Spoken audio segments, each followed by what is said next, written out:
અમદાવાદમાં નબીરાઓ ફરી બેફામ બન્યા। નશામાં ધૂત થાર ચાલકે અકસ્માત સર્જ્યો। હિમાલયા મોલ પાસે આ ઘટના બની। અકસ્માત બાદ રાહદારીઓ સાથે મારામારી કરી। અકસ્માત બાદ નબીરાએ છરી બતાવી લોકોને ડરાવ્યા હતા। આરોપી નશામાં હોવાનું સામે આવ્યું છે। લોકો એકત્ર થઈ અને કાર ચાલકને આડે હાથ લીધો। 24 વર્ષીય હરેશ ઉર્ફે આકાશ ઠાકોરે અકસ્માત સર્જ્યો।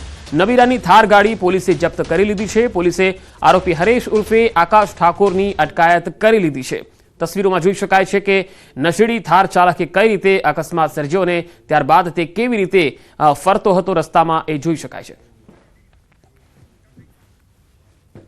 તો આ એ જ તમે જોઈ શકો છો કે આ જે થાર ચાલક છે એ તમે જોઈ શકો છો કેવી રીતે બેફામ અકસ્માત સર્જ્યા પછી અહીંયા આગળ ફરતો હતો, જાણે તેણે કોઈ ગુનો જ ન કર્યો હોય એ રીતે। પરંતુ સ્થાનિક લોકોએ તેને જોઈ લીધો અને સ્થાનિક લોકોએ તેને પકડ્યો હતો।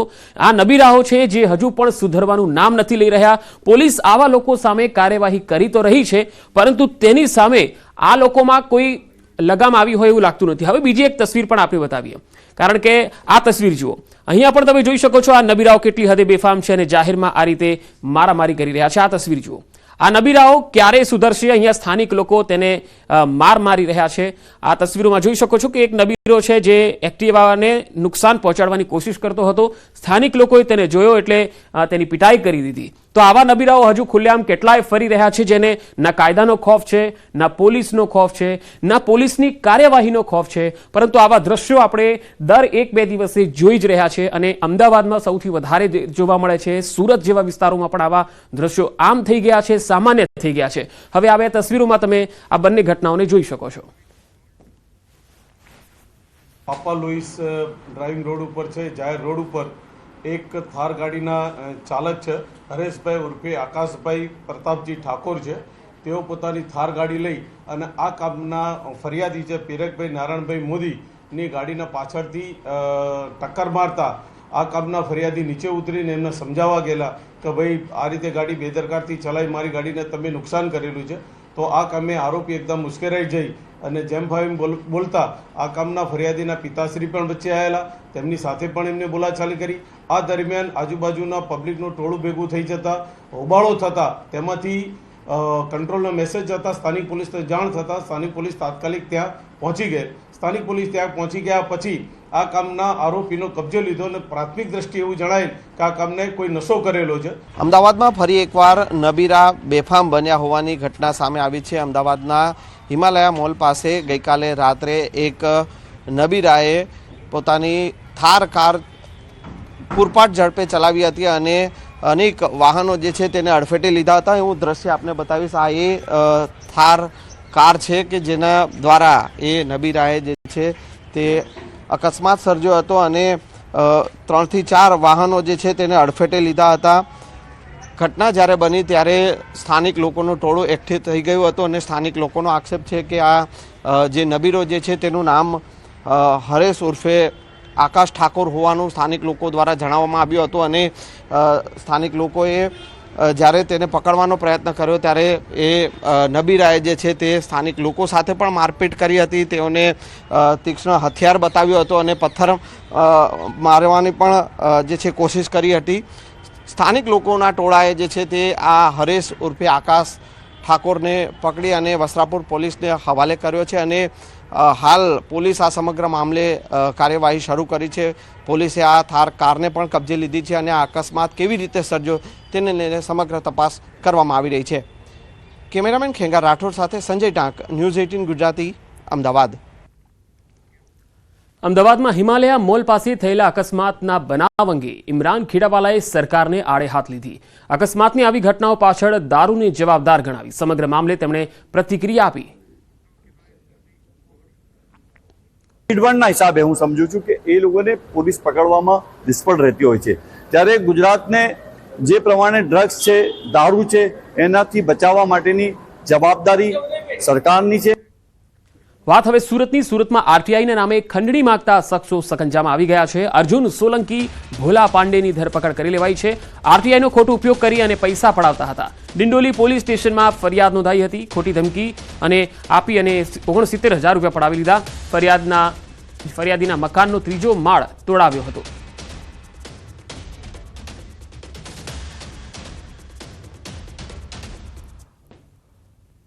પોલીસે આ બંને આરોપીઓ વિરુદ્ધ ગુનો નોંધેલ છે. આ બંને લોકોએ અવારનવાર એસએમસી ખાતે આ ઉપરાંત પોલીસ સ્ટેશન ખાતે પણ બહુ બધી અરજીઓ બહુ બધા લોકોની સામે કરેલ છે.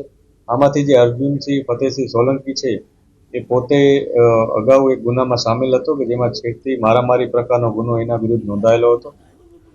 સુરત શહેરમાં હની ટ્રેપના કિસ્સાઓ વધ્યા છે. વરાછા પોલીસ સ્ટેશનમાં વધુ એક હની ટ્રેપની ફરિયાદ નોંધાઈ. પૂણા ગામે રહેતા સામાજિક કાર્યકર પ્રવીણ ભાલાળા સામે ફરિયાદ નોંધાઈ. પ્રવીણ ભાલાળા અને એક મહિલા સામે ફરિયાદ નોંધાઈ છે. ફરિયાદીને લોનના બહાને મહિલા પાસે ફોન કરાવી અને બાદમાં કાવતરું કર્યું હતું. દિવ્યા ઉર્ફે દક્ષા મારફતે ફરિયાદીના અર્ધનગ્ન હાલતમાં યુગલ રોમાન્સ માણતા હોય તે પ્રકારના 2 વિડીયો ક્લિપ અને ફોટા પાડી લીધા. રેપના કેસમાં ફસાવી અને ધમકી આપી અને ફરિયાદી પાસે 14 લાખ પડાવી લીધા. વરાછા પોલીસે આ બાબતે ગુનો નોંધી અને તપાસ હાથ ધરી. ફરિયાદની હકીકત જોતા પ્રવીણ વિઠ્ઠલભાઈ ભાલાળા કે જે અન્ય એક મહિલા સાથે મળી અને આ 14 લાખ રૂપિયાનું એક્સટોર્શન કરેલું છે એ બાબતની ફરિયાદ નોંધાયેલી છે. સુરેન્દ્રનગરમાં ફરી ખનીજ ચોરી અંગે કડક કાર્યવાહી હાથ ધરાઈ. ચોટીલા પ્રાંત અધિકારી સહિતની ટીમ દ્વારા થાન તાલુકામાં રેડ પાડવામાં આવી. આ રેડ દરમિયાન જામવાડી ગામની સીમ તેમજ ભડુલા વિસ્તારમાં 150 જેટલા કાર્બોસેલના કૂવામાંથી ખનીજ ચોરી પકડી પાડવામાં આવી. સાથે જ જેટલા શ્રમિકોનું સ્થળ પરથી રેસ્ક્યુ કરવામાં આવ્યું હતું. ખનીજ વિભાગની આ રેડ બાદ ભૂમાફિયાઓમાં ફફડાટ ફેલાયો છે. આ રેડ દરમિયાન છે એ લગભગ 150થી પણ વધુ જે લાઈવ કૂવા છે કાર્બોસેલના ખનન માટે એ મળી આવેલા છે. અને ત્યાં જે સાધન સામગ્રી હોય છે, ચરખી છે, જનરેટર છે, મશીન છે અને જે સાધનિક ઇન્સ્ટ્રુમેન્ટ છે એ પણ મળી આવેલા છે. તમામે તમામ જે જથ્થો છે એ જથ્થો જપ્ત કરી અને આગળની કાર્યવાહી ચાલુ છે. હાલ આ તમામ જથ્થો છે એ જથ્થાને મામલાદાર કચેરી થાનગઢ ખાતે લઈ જવામાં આવ્યો છે. મહેસાણામાં ટ્રક નીચે કચડાતા વૃદ્ધનું મોત થયું છે. ઊંઝાની મામલતદાર કચેરી પાસેનો આ બનાવ. લાકડીના ટેકે જઈ રહેલા વૃદ્ધ નીચે પટકાયા હતા. નજીકમાંથી પસાર થતી ટ્રેકના પાછળના ટાયરમાં તે આવી ગયા હતા. રાહદારી નીચે પટકાયા બાદ ટાયર ફરી વળતા મૃત્યુ થઈ ગયું. સમગ્ર ઘટના સીસીટીવીમાં પણ કેદ થઈ.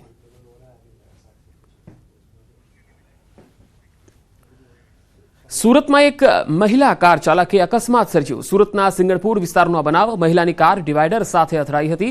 અકસ્માતની ઘટના સીસીટીવીમાં કેદ થઈ. સમગ્ર મામલે સિંગણપુર પોલીસે તપાસ હાથ ધરી હતી.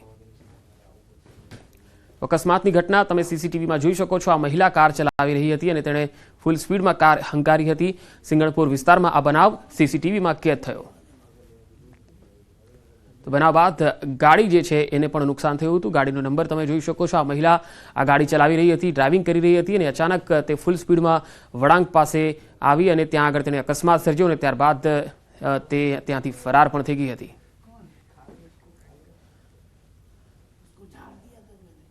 ભરૂચમાં સર્વિસ રોડના ખાડામાં એક કાર ખાબકી ગઈ. શ્રાવણ ચોકડી નજીક રોડની બાજુમાં કાર ખાબકી. ભરૂચમાં ઘણી વખત બ્રિજનું કામ ઘણા સમયથી ચાલી રહ્યું છે અને આ જ કારણથી ટ્રાફિકની સમસ્યા પણ વધી રહી છે. બ્રિજના સાઈડ પર સર્વિસ રોડનું પણ કામ ચાલી રહ્યું છે. એ દરમિયાન ગાડીએ સ્ટીયરિંગ પરનો કાબુ ગુમાવતા ગાડી પલટી ગઈ હતી. સદનસીબે કોઈ જાનહાનિ થઈ ન હતી.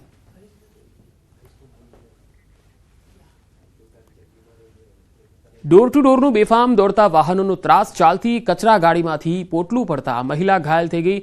વડોદરામાં બાઇક ચાલક મહિલા ઘાયલ થઈ. બાઇક પર જતી મહિલા પર વજનદાર પોટલું પડ્યું. મહિલા પર કચરાનું પોટલું પડ્યું. બાલ બચી આ મહિલા. ઓવરલોડ સામાનથી ભરેલો હતો ડોર ટુ ડોરનો આ ટેમ્પો. કચરાનું પોટલું પડતા મહિલા ગંભીર રીતે ઘાયલ થઈ. બનાવ બાદ મહિલાનો આરોપ, પોલીસ કે મનપાએ ડોર ટુ ડોર કચરા ગાડીના ચાલક સામે કોઈ જ પગલાં ન લીધા. એટલે સામેથી આ ડોર ટુ ડોર વાહનવાળાનો ટેમ્પો આવ્યો અને એની ઉપર એને છે ને કોથળા મોટા મોટા ભર્યા હતા અને બધા ભરીને છૂટા જ હતા. એટલે એટલો ફાસ્ટ હતો ને કે એક કોથળો ઉચકીને ત્યાંથી ઉડીને સીધો મારા માથા ઉપર આવ્યો. એટલે મારો કંટ્રોલ ગયો એટલે હું પડી ગઈ. એટલે પછી ઘસડી એટલે ત્યાં પબ્લિક ભેગી થઈ ગઈ. પછી એને બધા લોકોએ આમ ઉચકીને સાઈડમાં બેસાડી અને પછી મેં મારા જ મોબાઈલમાંથી પોલીસને ફોન કર્યો. બાકી જો પબ્લિક ના હોત તો આ ડ્રાઈવર ભાગી ગયો હોત. હું જયારે હોસ્પિટલમાં હતી ને તો પહેલા શબ્દ મેં એવા સાંભળ્યા કે બેન આવા એક્સિડન્ટ તો થયા કરે. એ પોલીસ વાળા ભાઈએ જાણી જોઈને નથી ભટકાડતા, એમ ઇન્ટેન્શનલી નથી એક્સિડન્ટ કરતા, આવા એક્સિડન્ટ થયા કરે. તો માણસ મરી જાય તોય કોઈ જીવનો એકદમ સસ્તો થઈ ગયો છે. બધાને ખબર છે કોર્પોરેશનની ગાડી હતી એ કોઈ બેનને ભટકાઈ, બરાબર છે, તોય કોર્પોરેશન તરફથી કોઈ ફોન નથી આવ્યો. અમદાવાદમાં બુલેટ ટ્રેનની કામગીરી દરમિયાન એક ક્રેન તૂટી પડવાની જે દુર્ઘટના થઈ હતી ત્યારબાદ હવે પરિસ્થિતિ કાબૂમાં છે. ઘટના બાદ રદ થયેલી તમામ ટ્રેનો રાબેતા મુજબ ચાલુ કરી દેવાઈ. વહેલી સવારે ટ્રેકને ક્લિયરન્સ આપવામાં આવ્યું હતું. સવારે 5:45 વાગે પ્રથમ ટ્રેન હેમખેમ રવાના થઈ ગઈ. તો કેન્સલ થયેલી ટ્રેનો રાબેતા મુજબ શરૂ થઈ ગઈ છે. અમદાવાદથી મુંબઈ જતી ઘણી ટ્રેનો રદ પણ થઈ હતી કારણ કે આ જે ટ્રેક હતો ત્યાં આગળ બુલેટ ટ્રેનની એક ક્રેન છે એ નીચે પટકાઈ હતી અને તેના કારણે રેલ વ્યવહાર ખોરવાયો હતો. સવારે 4:41 એને ટ્રેકને ક્લિયર કરવામાં આવ્યો છે. ટ્રેકને ક્લિયરન્સ આપ્યું, ઓએચને ક્લિયરન્સ આપ્યું છે. પહેલી ગાડી ગુડ્સ ટ્રેન રવાના કરી હતી 5:45 વાગે. એના પછી સેકન્ડ ગાડી જે હતી તે ગોરખપુર અમદાવાદ ગાડી સક્સેસફુલી રવાના કરી. એના પછી લોકશક્તિ ગાડી ગઈ છે. એમ પ્રમાણે ગાડીનો સિલસિલો ચાલતો ગયો અને હવે એકદમ બધી ગાડી હવે નોર્મલ રીતે ચાલી રહી છે. દાહોદનો બહુચર્ચિત નકલી કચેરી કેસ ફરીથી ચર્ચામાં આવ્યો. આ પ્રકરણમાં સંડોવાયેલા બંને ભાઈઓ વિરુદ્ધ કોન્ટ્રાક્ટરે ફરિયાદ નોંધાવી. નકલી સરકારી કચેરી કૌભાંડમાં માસ્ટરમાઇન્ડ 2 આરોપીઓએ કોન્ટ્રાક્ટરને કામ આપ્યા બાદ પૈસા ન ચૂકવતા ફરિયાદ નોંધાઈ. કોન્ટ્રાક્ટર દ્વારા બોરવેલ, કૂવા તથા ચેકડેમનું કામ કરવામાં આવ્યું હતું, પરંતુ પૈસાની ચૂકવણી ન થતા કોન્ટ્રાક્ટરે પૈસા માંગતા તેને મારી નાખવાની ધમકી આપી. ત્યારે હાલ પોલીસે ગુનો નોંધી આગળની કાર્યવાહી હાથ ધરી છે.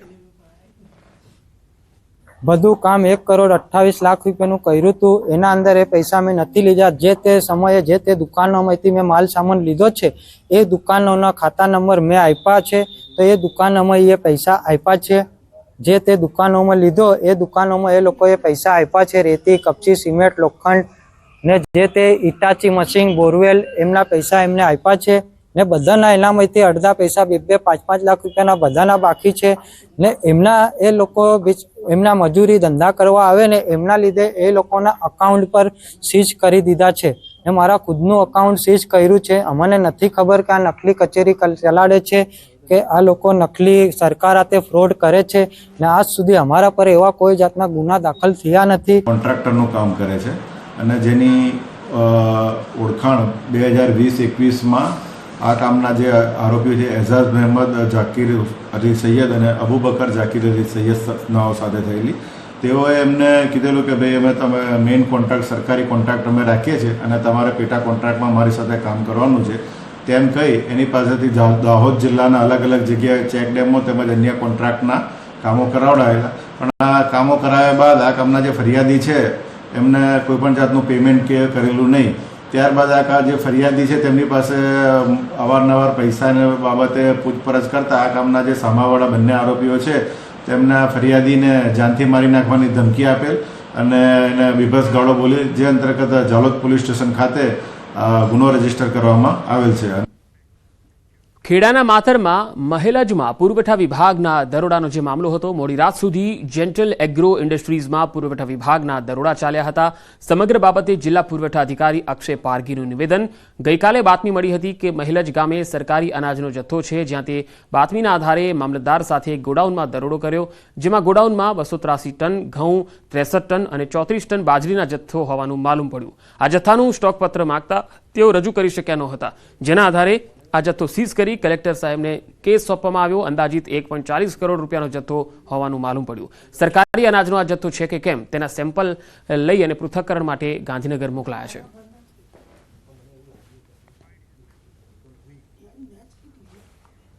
મને એક બાતમી મળી હતી કે સરકારી અનાજનો જથ્થો મળી આવેલ છે મહેલજ ગામમાં.